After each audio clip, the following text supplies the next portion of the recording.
I was thinking about this song this morning What about it? when you were texting me with that nonsense.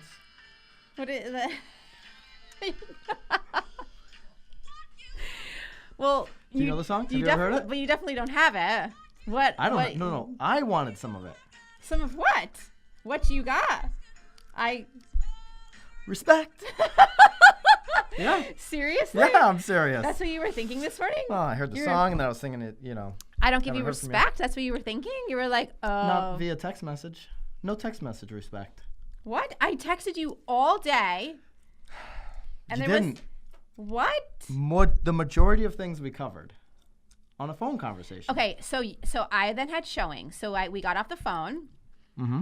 So you showed your cousin a house, right? And we chatted quickly. Although I had to call you because you were going to call me on your ride to that appointment and you didn't. So I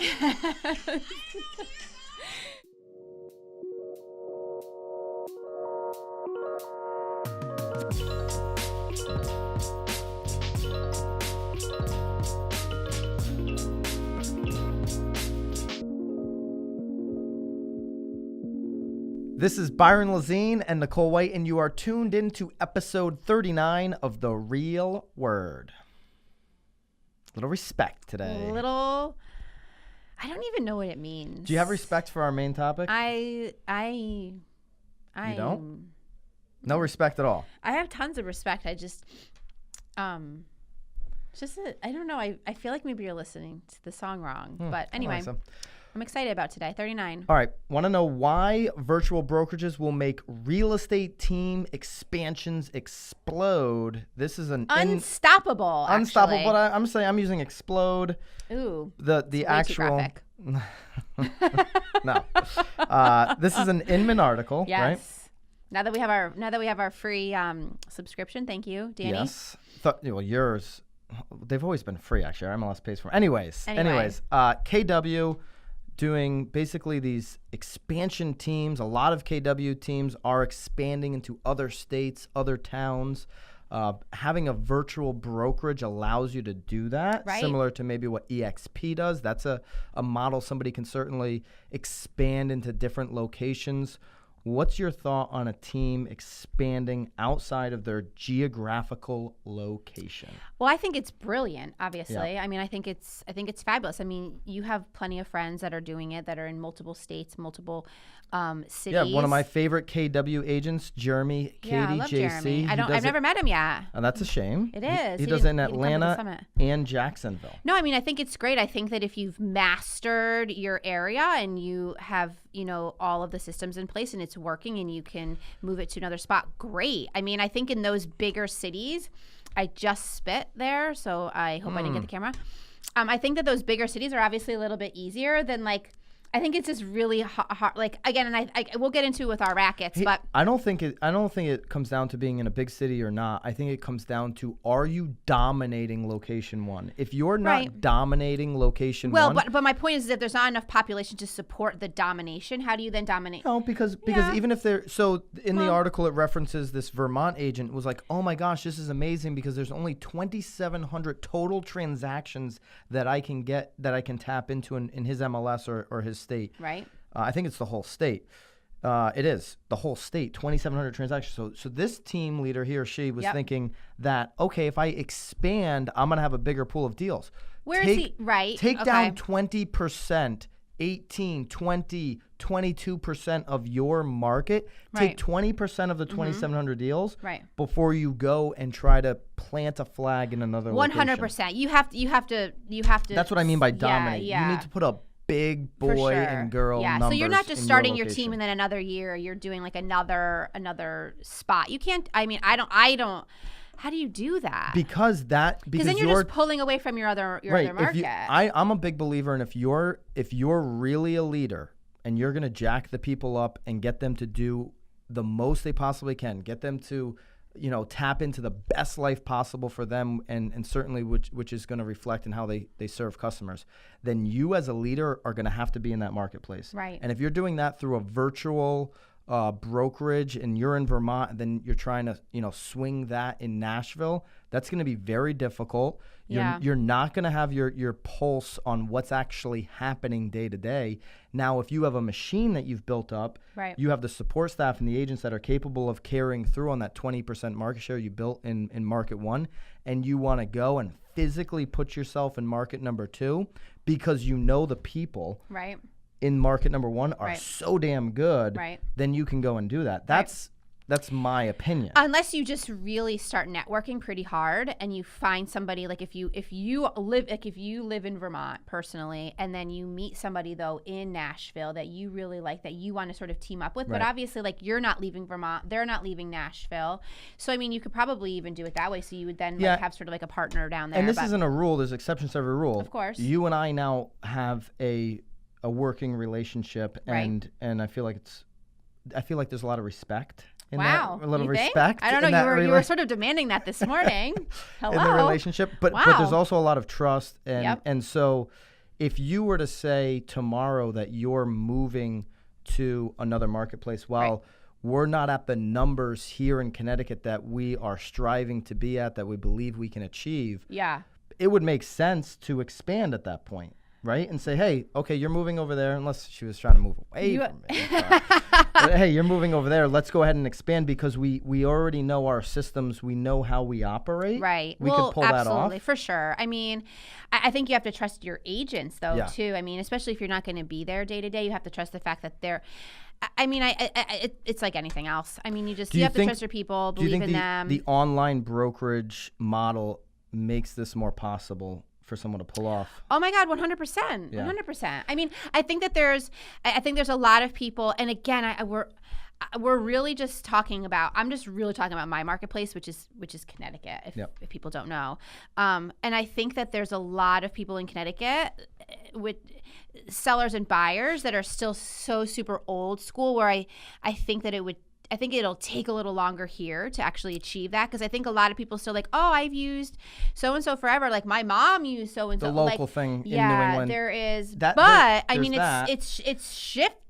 100% shifting. So absolutely. I do think that if there is a time for you to do this, now is it. Here's the other part of this. So KW, for instance, or EXP has this online brokerage model, and it, in theory, could make expansion more scalable. Right. What should the big brokerages use to their advantage, the big box brokerages, the ones that have offices, physical offices everywhere? What they should do, because here's what I know. Expansion teams and teams getting bigger is only going to continue to multiply 100%. Over the next 5 years. Teams are getting bigger. Teams are going to become more powerful, Mr. and Mrs. Big Box Brokerage. Yeah.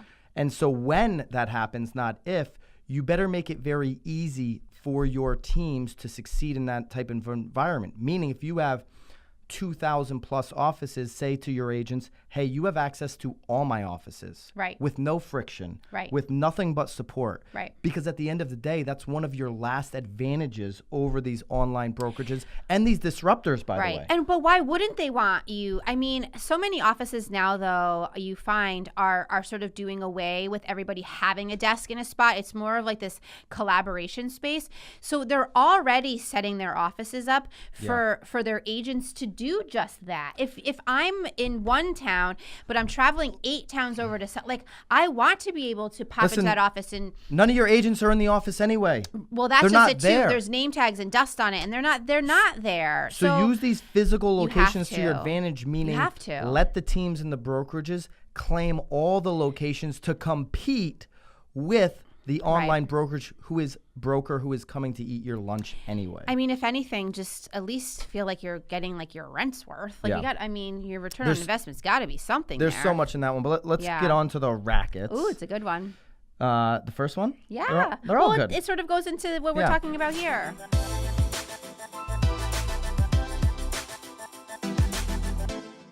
First racket, iBuyers, these disruptor companies, are having a hard time or avoiding altogether. They are avoiding. They're not having a hard time. They're avoiding the Northeast. The Northeast. They don't want to be here.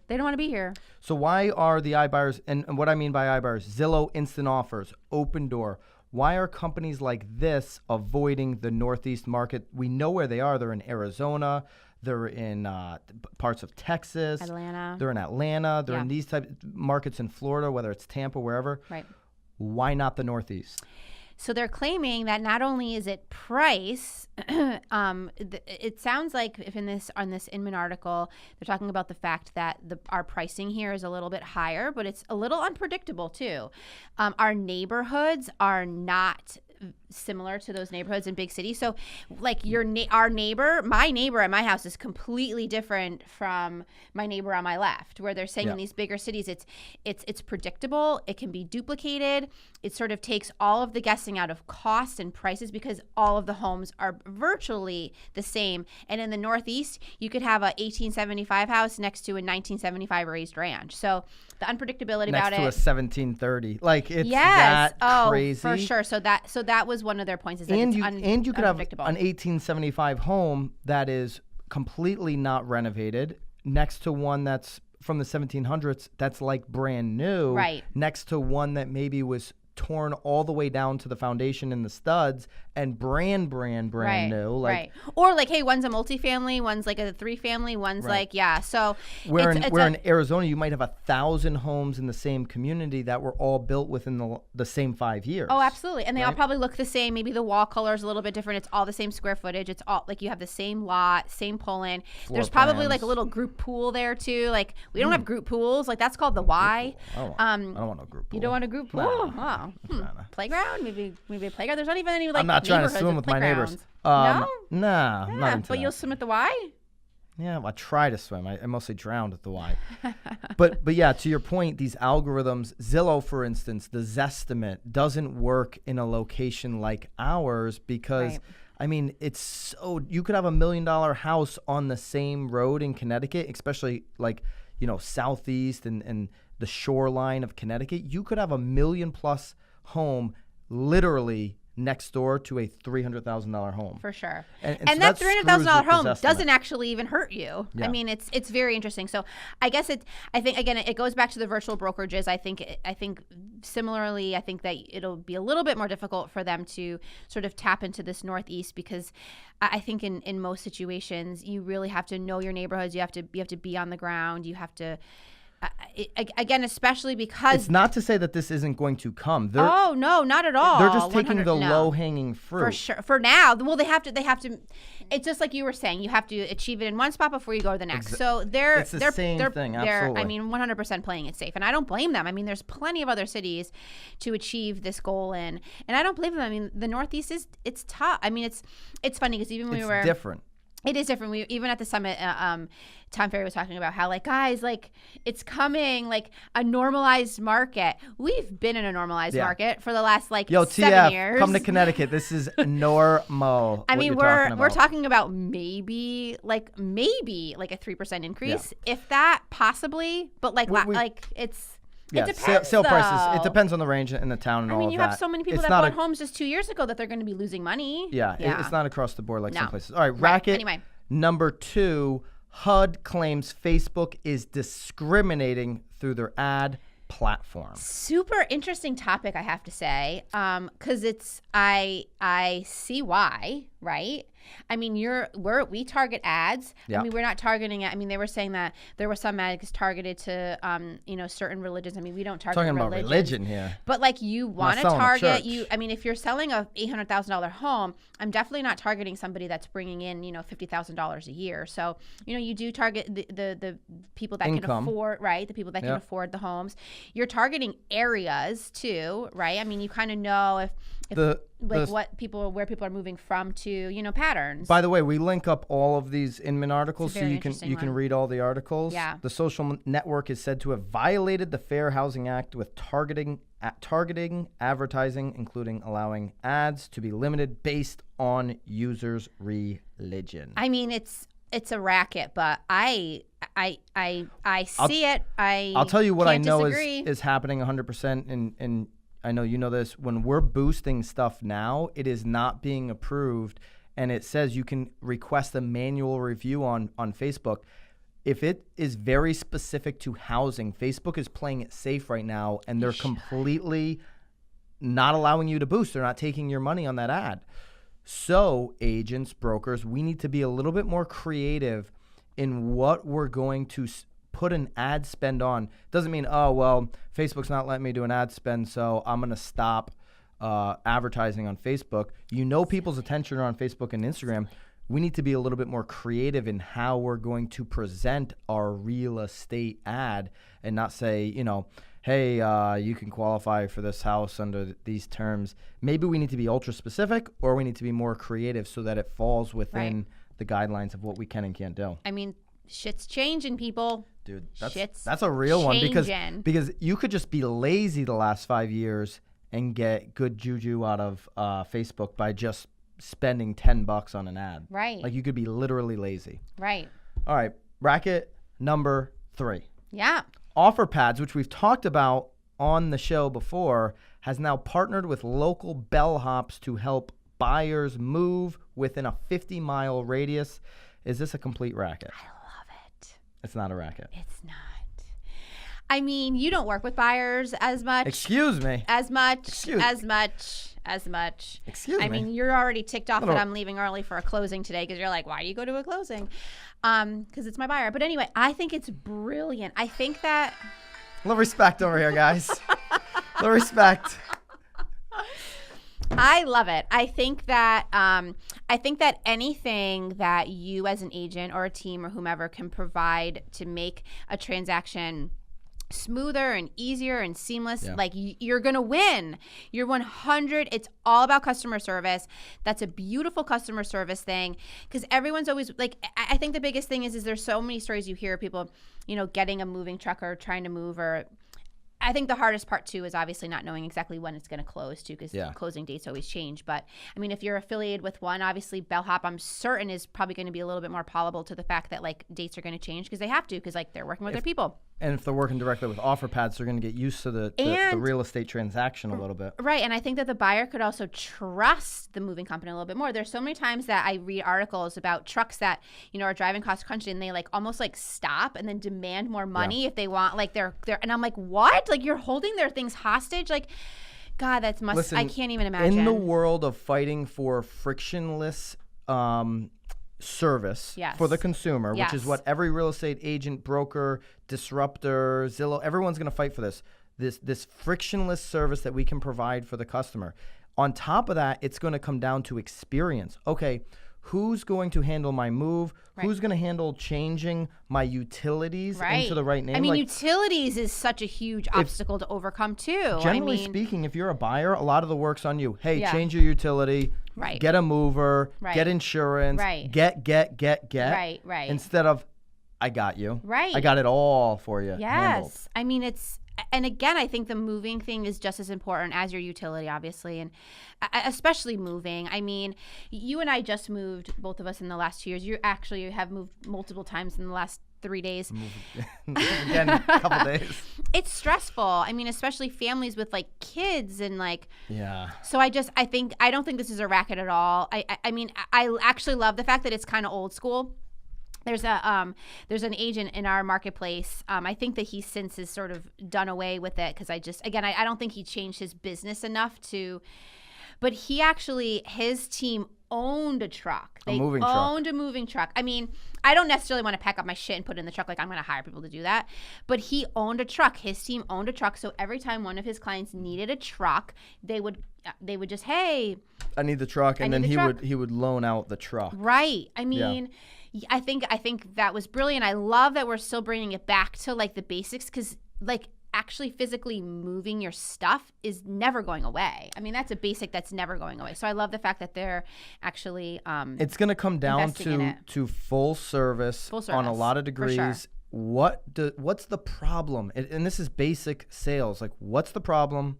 Can I solve the problem better than a competitor? There was a comment on our last video on Inman, a comment in the Inman section, and the guy said, I think you guys are taking the Zillow thing way too nonchalant. I'm paraphrasing a little bit. Ooh, I missed that one. You gotta send me some of those. Yeah, I'll send you that. Well, you have access to Inman now. Well, but he basically said you guys are taking this a little too nonchalant, like Zillow is coming for us, this type of fear mongering. I was like, dude, The consumer is going to go direct to whoever causes them the last friction. That's whether Zillow's here or not. Right. Like they're going to, and he's like, they're going to cut out the agent. The consumer will cut out the agent. If the agent doesn't provide the experience and the service that is better than whatever else is being offering, this is just basic business, bro. Right. Like just buck up and be better. Right. And at the end of the day, all of us as agents need to do that. For sure. I don't think this is a racket at all. I think it's lovely, and it's maybe something that we need to go talk about. Respect the game. We'll see you guys next time. Bye.